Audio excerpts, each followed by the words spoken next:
The Odd Little Bird. Once upon a time, there was a fine fat hen who was sitting on 12 eggs. 11 of the eggs were brown, but the 12th was a funny greeny grey colour. The hen didn't like it very much. She thought it must be a bad egg. Still, she thought to herself, I'll see if it hatches out with the others. If it doesn't, well, it will show it's a bad egg. After many days, the hen was sure her eggs were going to hatch. I can hear a little cheep cheep in one of them, she clucked excitedly to all the other hens. Sure enough, one of the eggs cracked, and out came a fluffy yellow chick, who cuddled up in the mother hen's feathers with a cheep of joy. Then one by one, all the other eggs cracked too, and tiny fluffy birds crept out, all except the greeny grey egg. No chick came from that. It lay there in the nest unhatched. Well, I'll give it another day or two, said the hen, sitting down on it again, and after that I won't sit on it any more. In 2 days the hen found that the 12th egg was cracking too. Out came a small bird, but it wasn't a bit like the other chicks. It was yellow, certainly, but its beak was bigger and quite different.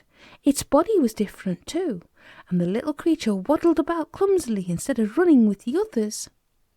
The mother hen didn't like it. She pecked it and clucked, "Oh, you funny-looking thing, I'm sure you don't belong to me." The other chicks didn't like the little waddling bird either. They called it names and shooed it away when it went to feed with them. It was so sad and unhappy, for not even the mother hen welcomed it or called it to enjoy a titbit as she did with the others. "I'm the odd one," it said to itself. "I wonder why. I can't run fast like the others, and I don't look like them either. I'm ugly and nobody wants me." The odd little bird grew faster than the others, and at last it was so much bigger that the little chicks didn't like to peck at it any more, for they were afraid it might peck back and hurt them, so they left it alone and stopped calling it names.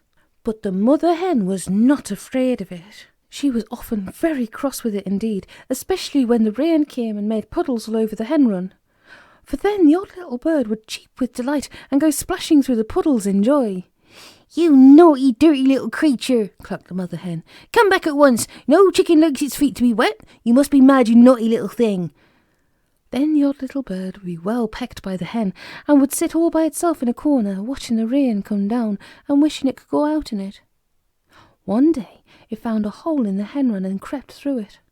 Not far off it saw a piece of water, and on it was some lovely white birds, swimming about and making loud quacking noises. Something in the odd little bird's heart cried, "Oh, if only I could be with those lovely birds, how happy I should be." But then it grew sad. "No," it said to itself, "I am a queer odd little bird. Nobody wants me. But all the same, I'll just go to the edge of the water and paddle my feet in it. I can run away if those big white birds chase me." So off it went and paddled in the water. It was lovely. At first the big white ducks took no notice of the little bird, and then two came swimming up quite near to him. "Hello," they cried. "What a little beauty you are! Come along with us and have a swim. We're proud of you." At first the little bird didn't know what the ducks were talking to him, but when he saw what they really were, he was too astonished to stay. At last he found his voice and said, "But lovely creatures, surely you don't want me, such an odd, ugly little bird as I am?" "You're not odd or ugly," cried the ducks. "You're a beautiful little duck, like us. Come along, it's time you learn to swim. Don't go back to those funny little tricks anymore. Live with us and have a fine swim on the river." The odd little bird could hardly believe what he heard. So he wasn't odd or ugly after all. He was only different from the chicks because he was a duckling, and he would grow up to be like these lovely white creatures and swim with them on the water. Oh, what happiness! "Quack, quack," he said for the first time, and swam boldly out to join the ducks. The old mother hen spied him through the hole in the run and squawked to him to come back, but he waggled his tail and laughed. "How no," he cried. "You will never make a hen of me. I'm a duck, a duck, a duck."